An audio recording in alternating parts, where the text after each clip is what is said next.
PTA's mission is to make every child's potential a reality by engaging and empowering families and communities to advocate for all children. So that is why we do what we do. The other thing I want to remind everybody of, that this is the oldest child advocacy organization in the United States and possibly the world. It has an over 120-year history of advocating for children, so you are part of a proud history. And if we don't say it enough, and I know we don't say it enough, thank you for all that you are doing for the children and the families in your communities, because our local units are the foundation and the strength of this organization, and we appreciate you, and we just cannot let you know how much we appreciate you. Okay, so the PTA secretary. PTA secretaries are elected and one of 3 required officers. You are really kind of like a really important position. Don't tell the president, but you might even be a little more important than that. Sorry, Karen. Your secretarial responsibilities either all go to one person or can be divided, and that's going to be in your bylaws. If you have not yet read your bylaws, get a hold of your bylaws from your president, because 1, you need to have a copy of them as the secretary, and 2, your job duties are described in those bylaws. It is very important that all board members, all officers have read the bylaws and understand what's in them. So your bylaws are the first level of where you find your duties. Your standing rules and procedures is another place where you can find secretary duties. In the Georgia PTA Leadership Resource Guide, which you can find on the Georgia PTA website, you will find not only a list of the duties, but also tools to help you with your job, like templates and sample things that you can use, but we'll also be going through that today. National PTA has some wonderful resources available. Whoa, what happened there? National PTA has some wonderful resources, including 3 e-learning courses, which if you have about an hour or so, I highly recommend that you do. There's an e-learning course for secretaries, which there is a lot of overlap with what we do because it's PTA and we have a PTA way. There is also a 10-minute course on taking minutes, and then there is a course on parliamentary procedure. And so it's good to know how the cadence of your meeting should look and what the language used in it is if you're secretary. All right, we all good? All right, we will move on to the next slide. All right, hopefully if you are new to your role, hopefully the previous secretary handed you some materials. We call it a secretary's procedure book, but what it should contain is the minutes and agendas of reports of previous meetings, copies of bylaws, any of your standard rules, standing rules, policies, and procedures, the list of the current members. Now that's something that you might have to get this year because it's the start of the year. You might have to work in conjunction with your membership chair to keep that list. Some PTAs do not have a membership chair. If your PTA does not have a membership chair or a vice president of membership or somebody whose job membership is, keeping the membership list is a job of the secretary. Once you get to once you approve the 2020-2021 budget, you will be keeping an approved copy of the budget in your binder. You will need a copy from the treasurer of the most recent 990 filing, a copy of the most recent audit or financial review, and then all of the official documents of the PTA.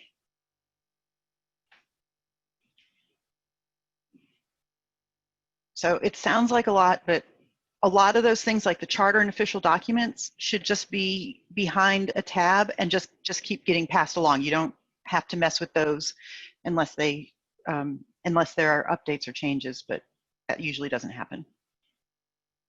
All right, in your role as secretary, you are there to support the president. You are the right-hand man. So first and foremost, ask your president what assistance she or he needs. Some presidents would like you to help prepare the agenda by sending out agenda requests, compiling the agenda, and then sending out, once the agenda is put together for a meeting, sending that out. As the keeper of the records and the minutes, you'll be keeping the list of any unfinished business from meeting to meeting so that the president or you can put it on the agenda. When we meet again in person, which will hopefully be sooner rather than later, but when we meet again in person, it's good to sit next to the president, because that way you can have all the records and reference materials available for the president to utilize during the meeting. All right, on the previous slide, we talked about that sometimes the secretary can be split into two roles. You can have a recording secretary and a corresponding secretary. And again, your bylaws are going to detail how those jobs and what those job descriptions really are. But in general, the recording duties of a secretary include to record all of the business transaction at each meeting of the association and present the minutes at the next meeting of the same body. So in your local units, you actually have 3 different bodies as part of your local unit. You have your executive committee, which are your elected officers and the principal. You have your board of directors, which are your elected officers and your committee chairs and the principal. And then you have your general membership meetings, and that is all of your other members. And so you will be keeping 3 different sets of agendas, minutes and records for those 3 bodies: executive committee, board, and general membership. I know some of our PTAs have not yet had their elections because of COVID, and that's fine. But once you have your officers, you need to submit those officers' names and contact information to the state office via Member Hub. That is how we are managing our members now, and you need to update that throughout the year as necessary. So let's say that your treasurer moves to Hawaii and your board appoints a new treasurer. You need to make sure as secretary that you go into Member Hub and update that information for your local unit. As we said previously, you are the keeper of all the association documents that are not specifically assigned to others. So in the bylaws, there are documents that are the responsibility of others. For example, bank statements are the responsibility of the treasurer. You are the third person in line. So if the president and vice president are not at a meeting, then you as secretary can call the meeting to order and get the meeting started if there is a quorum present. And at a meeting, you count rising votes. That means like if people raise their hand or stand up to be counted. And if there's a ballot vote, then you also assist with that. Corresponding duties of the secretary are to send out notices to board members or the association members as directed and needed for meetings or important information. If your PTA is getting correspondence from others addressed to the PTA, then as secretary, you're responsible for reading and providing that correspondence to the board and association as requested by the president. If you're corresponding, it's just like it sounds. You help the president draft letters to go out after meetings. And one thing I want to make sure that you understand about this is that the voice of your local PTA is through your president. Christy, I think you keep moving my slides. Nope, all right. The voice of your PTA is through your president. So you are not authorized to send the letters. The president still has to sign off on any correspondence going to outside of the PTA, even inside the PTA. The president signs off on all correspondence. And you want to keep, if you're the corresponding secretary, you want to keep a file of things that you get. A lot of times your PTA might get a letter of thanks, and those are nice things to have to be able to show the work that you are doing in your community. All right, we've been covering a lot of material up to now. Are there any questions on those basic duties, that basic structure of secretary? Christy, do we have any hands raised? Any questions in the chat? Okay. So now we're going to get on to meetings. The one thing that you want to make sure that you do is properly notice your meetings so that people know that it's coming. And I'm going to talk a little bit more about that when we get to communication. But once you set a meeting, you're going to need an agenda. Here is a sample agenda, and I do have these templates so that you can fill in what you need. And that will be sent out as some of the post-meeting materials to the people who have joined us. We have your emails, I think, in the registration, so that way we can just send you this. So in our agenda, you're going to call to order. You have a roll call, that's to establish quorum. There's the approval of the agenda, because the members do have the ability to modify the agenda if they feel that there's something that needs to be added or removed. Approval of the previous minutes, so any minutes that have not been approved by this body need to be corrected or approved, and we'll get to minutes more in a minute. You always have a treasurer's and financial report of your organization. Reports of the committees, and this is one area that I'm going to tell you that it is really beneficial if your PTA can get into a practice of requiring committee chairs to submit written reports, because those written reports can be sent out along with the agenda so that your board and or your membership, depending upon who's giving the report, who the committee's giving the report to, can look that over ahead of time so that they have questions ready when they come to the meeting. And you would just add here under A, B, C, or D, if you have more committees that need to give reports, or if you have committees that don't need to give reports, you take them off. You know, this is just whatever your board needs at that time. You would put in any unfinished business that your board or general membership has, any new business that has come up, and then information items. And again, this is a template that I use. It's always good to have a president's report, because the president, being that front person of your organization, a lot of times has information to share with the board. So you just want to make sure that that time is on there for the president to give that. So this is a sample board meeting agenda. Any questions? Okay. Now this would be more for a general membership meeting agenda. Some things to notice, and we also had this on our board meeting. You have the name of the school, you have the type of meeting. You want to make sure that you have the date, time, and place.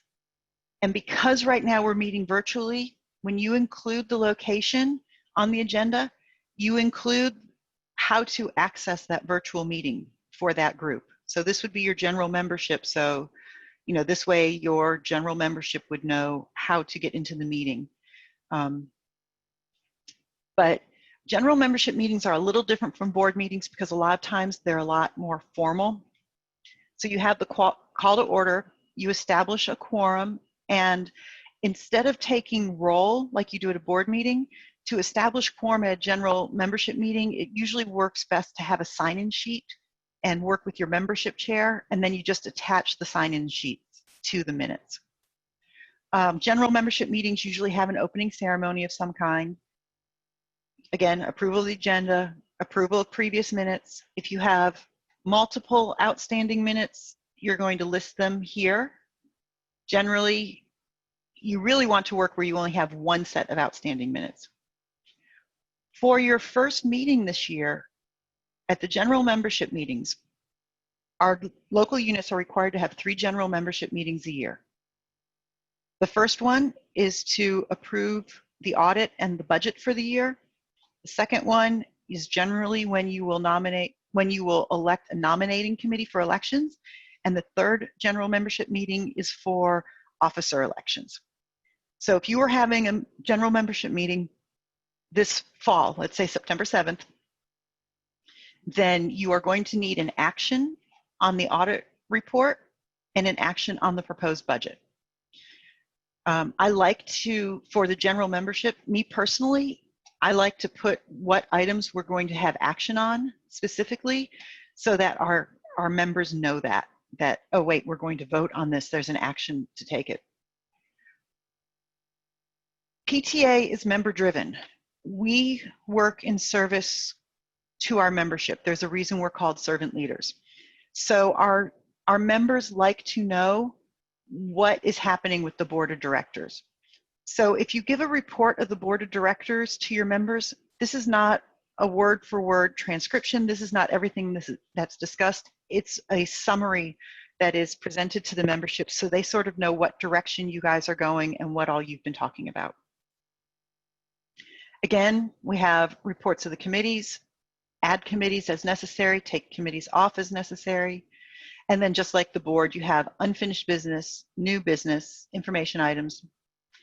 If you have a program, because I know, if you put the kids up on stage, they will come, right?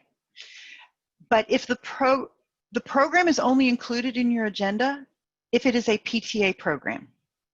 So if you're having your Reflections Award ceremony, then you're going to keep that program in your agenda. If it is the 4th grade play, that is not a PTA, that is not necessarily a PTA program. If it is the wind ensemble performance, that's not a PTA program. You would not include that in your meeting. What you would do is you would get through to adjournment and then people go to the school's event.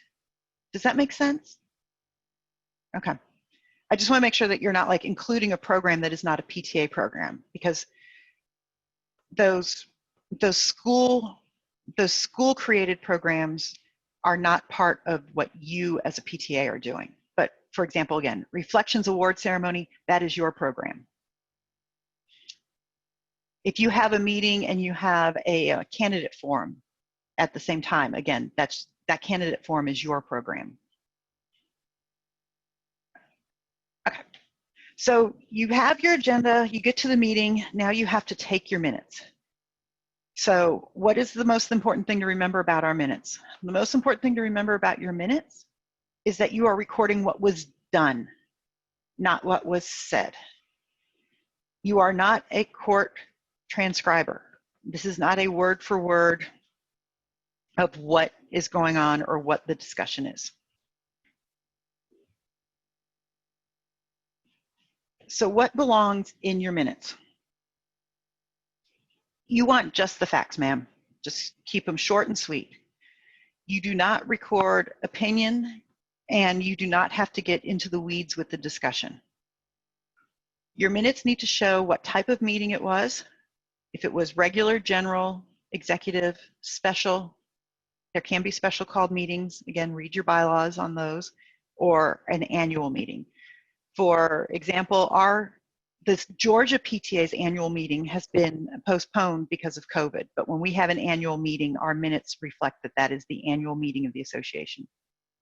You want to make sure that the name of the association is front and center, date, time, and place, list of persons, and excused absences. Now, when it's a general membership meeting, you don't need to worry about those absences. When it's a general membership meeting, you're just looking, did you get a quorum and who was in attendance? That's where those sign-in sheets are really helpful to have to attach to your minutes. I'm going to show you a template for board minutes and how it's easy to keep track of who was in attendance and who was absent. You want to make sure you mark if the president or secretary are there, and if not, who is taking their place, and whoever the presiding officer is. There are times where the president is not the presiding officer.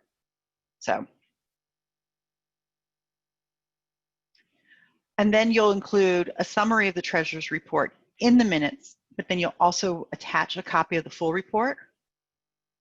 Important reports are attached. You need to keep track of all motions, all those actions, because that is that business that you have carried out. If there are any elections,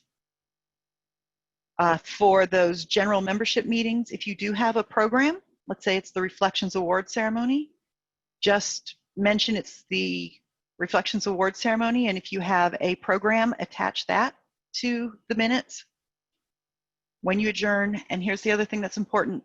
Y'all need to sign them after they've been approved. It's important to sign those documents. All right.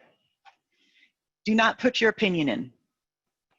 This is not about what you think of an idea. This is about what the members of that body say about the idea. Did they pass a motion? Did they defeat the motion? You do not need to put the name of the person who seconded a motion. You just need to note if it was seconded. If somebody makes a motion and withdraws it, you don't need to include the withdrawn motion, and you don't need to worry about capturing what a guest speaker says. Okay. All of this to say, you're not writing a novel, y'all. The minutes should really, the meat of the minutes should really not be that long. Just to give you an idea, this is from PTA, National PTA, and this is a sample minutes. So this would be for a regular board meeting that they covered. As you can see, it's not really long. And I know that it says that you don't need to capture the discussion around something, but here's my take on that one, because most people on PTA, we have very fluid board. We have very fluid leadership, which is what we want, right? I do not know why it keeps doing this, y'all. We want to have that fluid leadership. But because we have that fluid leadership, sometimes we don't have the longevity to remember why something was either carried or defeated. And sometimes the points made in discussion are important. So if there are important points which made a motion's decision, sometimes I put that as rationale. Like, what is the rationale for this motion? So that to capture that history. All right, I hope that helps. Okay, so approval of the minutes. You can read the minutes at a meeting to then have them approved. My personal opinion, that takes a lot of time and is sort of unnecessary. You know, prior to email, it might have been difficult to get everybody the minutes ahead of time. Now it should not be that difficult to get people the minutes and have an expectation that people have read the minutes before they come into a meeting. I highly recommend emailing. You may publish your minutes in an association newsletter. Here's one thing that's really important to know about the minutes. Only the people in that body have access to the minutes. And I have to change out my microphone. I just got a battery low. Hang on one second, y'all.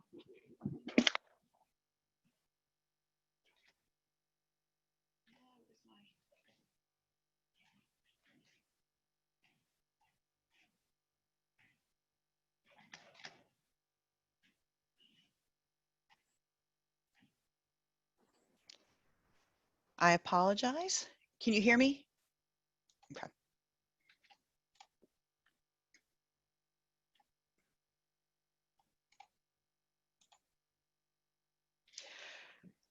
All right, let's go here. Only the body who was part of the minutes can see the minutes.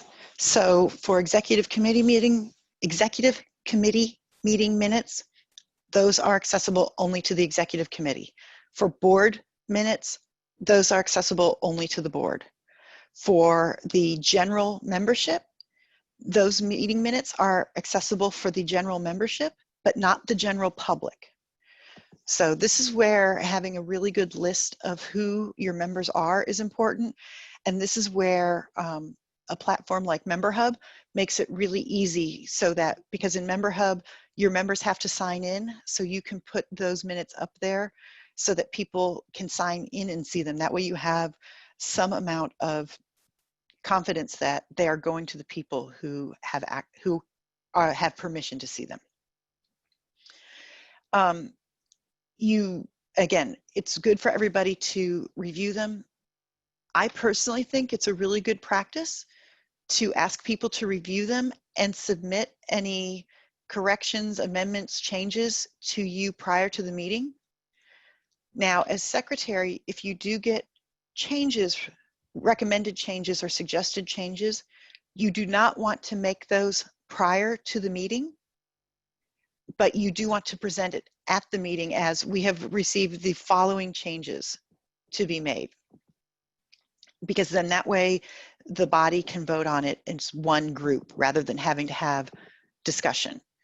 And the reason you're not making changes prior to the meeting is because the minutes belong to the body. The minutes don't belong to you. So you want to make sure that the body is aware of any changes that occur. All right. Any questions?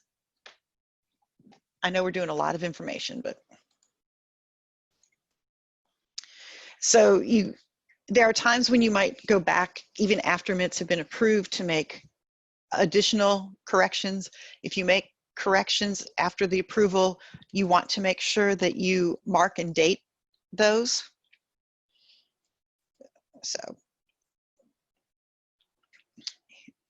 all right. So this is about making corrections. And again, you can, if you do it electronically, you want to make sure that you use strikeout and all of those nice review things that are in Word. You want to try to get the minutes out to the president and to the body as soon as possible. You really want to try to complete them within a week or so. And they go first to the president for review. And then once the president has reviewed them, you can send them out to the body.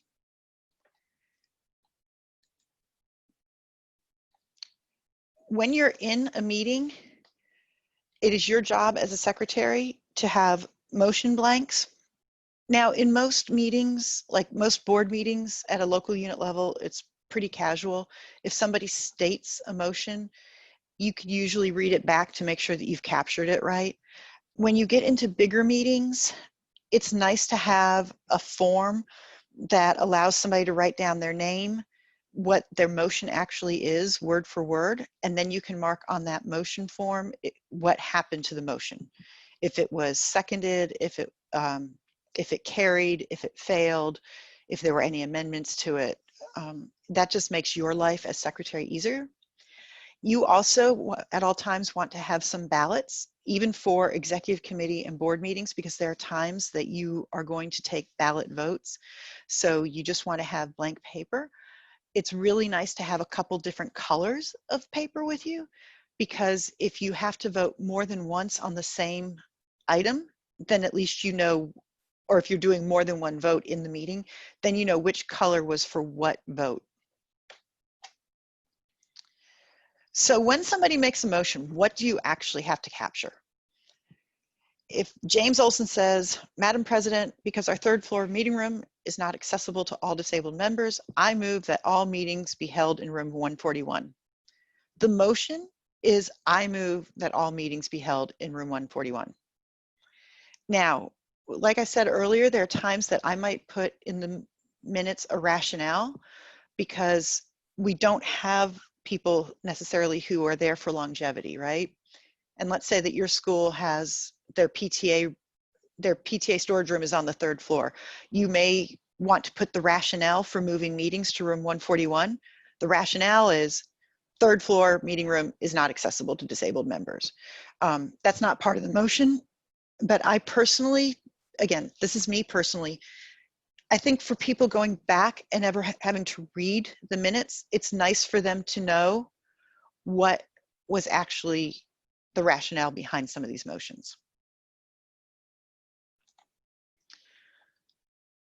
When your committees give reports, sometimes those reports will have recommendations. For example, the membership committee may have a recommendation to have a membership drive with a pizza party for the class with the highest percentage. When a recommendation comes from a committee like that, that's actually a motion. And because it's coming from committee, it does not require a second. So in the example I just gave, you would put it in that the membership committee moved that the class with the highest percentage of membership have a pizza party, and coming from committee does not require a second. And then you would record the votes based off of that. sometimes motions are amended, and you need to keep track of what the amendments are so that at the end, you know what the motion is, and you address amendments in reverse order. So the most recent amendment gets addressed first, and then you build back up to the motion. So in this case, it was, the original motion is to publish a weekly calendar of events, and the amendment was to make it monthly instead. So the adopted motion is we publish a monthly calendar of events. You don't need to worry that weekly was in there at the beginning. Okay.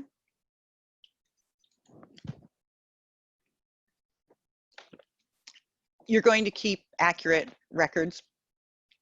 You need to keep paper copies of all of the minutes, because these minutes become part of the financial audit. So you want to make sure that you do have some paper copies. Again, good practice, and this is where Robert's Rules is starting to catch up with all of the electronics we have available to us. I think good practice is also to keep a complete electronic copy in a place owned by the association. So maybe your local PTA has a Google Drive, or maybe your PTA has a website, or even in Member Hub, you can upload documents to Member Hub.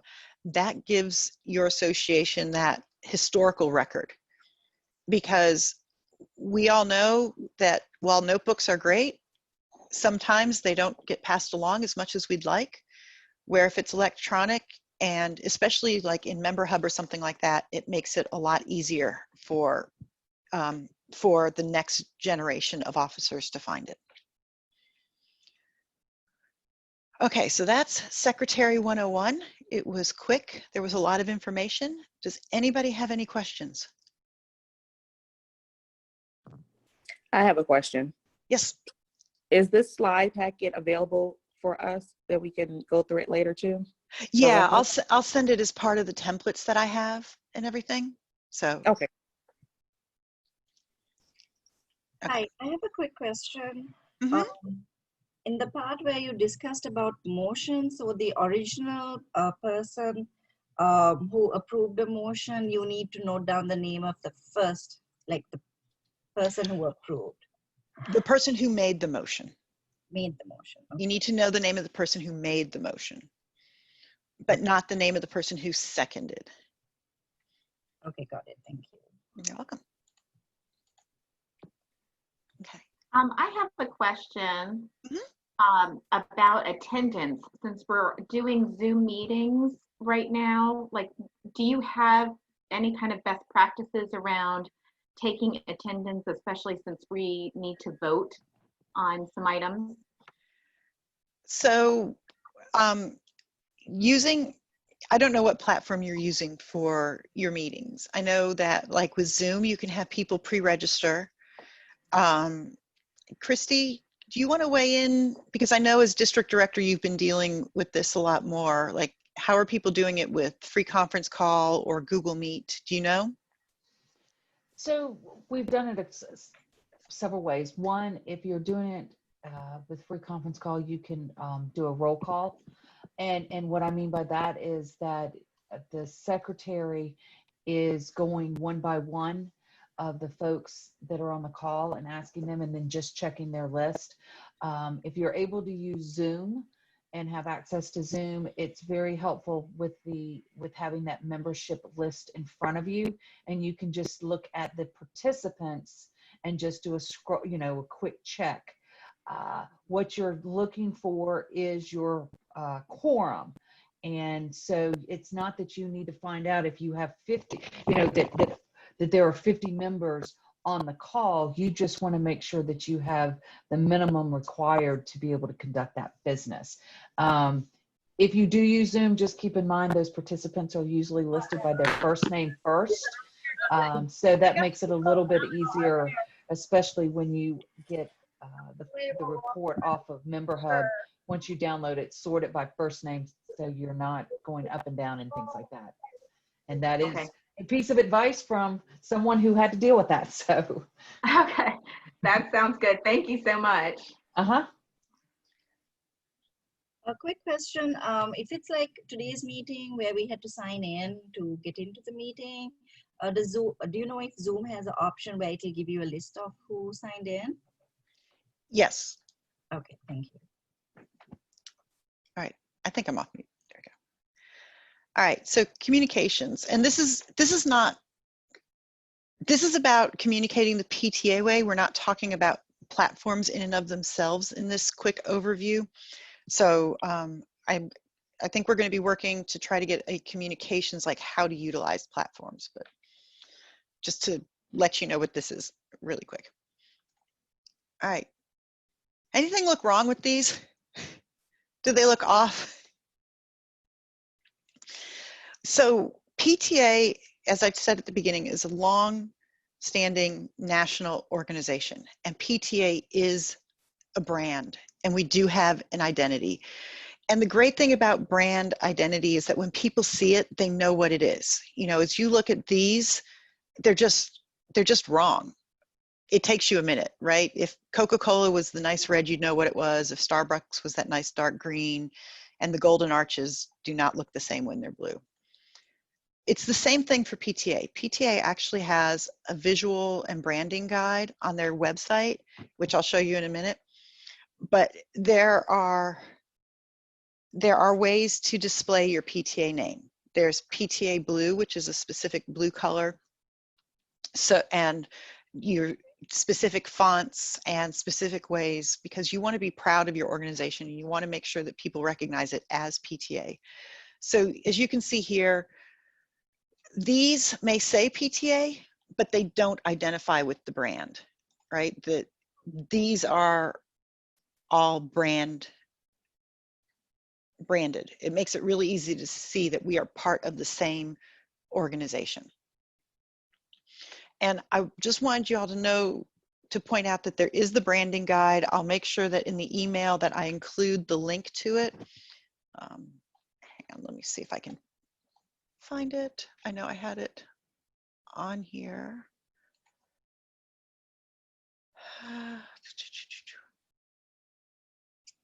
And I don't see it off the top of my head right now, but I will include the link for you all so that you can read the branding guide. There are PTA colors, like this green is specifically a PTA color. The dark navy blue is a PTA approved branded color. So when we're talking about communication, most of the time when you're communicating as secretary, you're communicating to executive committee members, board members, or your general membership. And in general, you're communicating to them because you want them to come to the meeting, right? And I really like this one theory called nudge theory, where you sort of nudge people in the right direction. So when you're talking about like executive committee and board meeting, I like to start about 2 weeks before the meeting and send out an email saying, hey, we have a meeting on August 24th, and do you all have any items for the agenda? Right, that's not telling people come to the meeting, that's a nudge. That's, hey, you know, putting it at the forefront of their mind. We have a meeting on the 24th. I need agenda items by this time. Then in about a week or a week before the meeting on the 17th of August, I might send out the agenda, the previous minutes, and any reports that have been submitted saying, hey, here's the agenda, the previous minutes and the reports for our meeting next week on the 24th. Can't wait to see you. Again, that's not telling people come to the meeting. That's another nudge. And then on the 23rd, I might send out a, don't forget our meetings tomorrow. And then that way people think that they've only been told once about a meeting, when in actuality, you've nudged them 3 times. See what I'm saying? Just little nudges. Communication is work. As we all know, you cannot just tell people something once. There is a rule of thumb in the marketing world that it takes 7 times before somebody will actually like grasp your product, your concept, or do what you're asking them to do. There are a lot of different platforms available. Member Hub is probably your best bet for emailing messages out to your general membership, because if you are using Member Hub, it is a one-stop shop. You have all your members listed in there, and you can send out communications through Member Hub to your members. You can also send out communications to subgroups of your members. So you could send out all of those communications to your board or your executive committee. When we're talking about our general membership, you have the marquee in front of your school. You have all of those different social media platforms available. I don't even know what some of those icons are. I'm sure my 19 and 21-year-olds can tell me, but I don't even know what some of those platforms are. I know a lot of schools are starting to use Remind or other text message and robocall features. If you have a good relationship with your school, if you're going to have a general membership meeting, maybe your principal in their morning announcements, or if they're doing a robocall, might be willing to mention it for you. You just want to get your message out there, especially about meetings, as often as you can, about starting probably 2 weeks or so before the meeting, so that people have a chance to process it and know that when it is and where it is. As we talk about meeting and messaging, know that a picture is worth 1,000 words. So when you're sending out newsletters and posting to social media, people like images a lot more than words. You're going to want to keep it to just the facts. Again, you're not writing a novel. Keep your messages short and to the point. When you send out newsletters and other messages, it is a lot easier for people to disseminate information by looking at bullets rather than lots of sentences. Aristotle said, tell them again, and then tell them what you told them. That's not exactly a quote, that's a paraphrase, but again, tell them. If you really need something done at your school, you want to just keep telling them and find creative ways to get that message out there. As I said, there's a marketing rule of thumb that you need 7 touches before someone will internalize and or act upon your call to action. And that call to action could be, we need food for our food pantry, join the PTA, come to our meeting. And part of the reason I touched on branding at the beginning is because you want to be consistent in your look, in the style, and in the cadence of your communications. And when I say cadence, that means sort of timing. You don't want to have 100 social media messages in 2 weeks and then have crickets for 2 months. You want to space your messages as best as possible so that your membership knows when to expect them. If you start advertising your general membership meetings 2 weeks before the date, make sure that you always communicate your general membership meetings 2 weeks before, at least 2 weeks before the date, because humans are creatures of habit, and the older we get, the deeper our ruts are, and the more we get into those habits. And here's the thing, we also want it to be easy. Our members want to give their time and energies, but they want to be able to focus their time and energies on those topics that they want to focus their time and energies. They don't want to have to think about some of these other things. So anything you can do to make it easier for your members to know when and where and what, do that. And you all know your communities, you know your members. Do what works for them and do what works for you.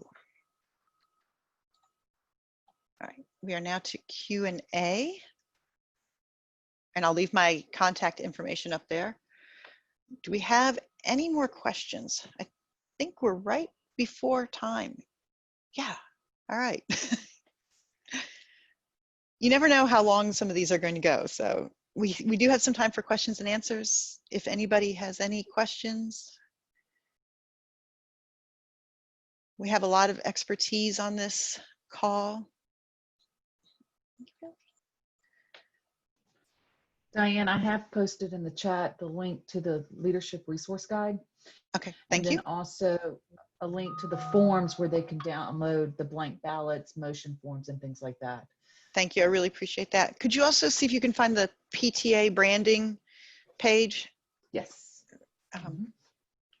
Yeah, that branding page is nice because it also tells you how to make the, hang on, I'm going to do this. You can see the Georgia PTA logo. The resources at National PTA tell you how to put your school name above PTA. So you can have ABC Elementary PTA, Every Child One Voice, or awesome, awesome high school PTSA. So they have those resources available. All right.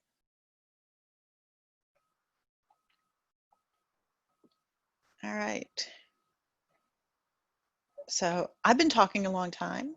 Anybody have any comments, any questions, any way that we can help you or support you?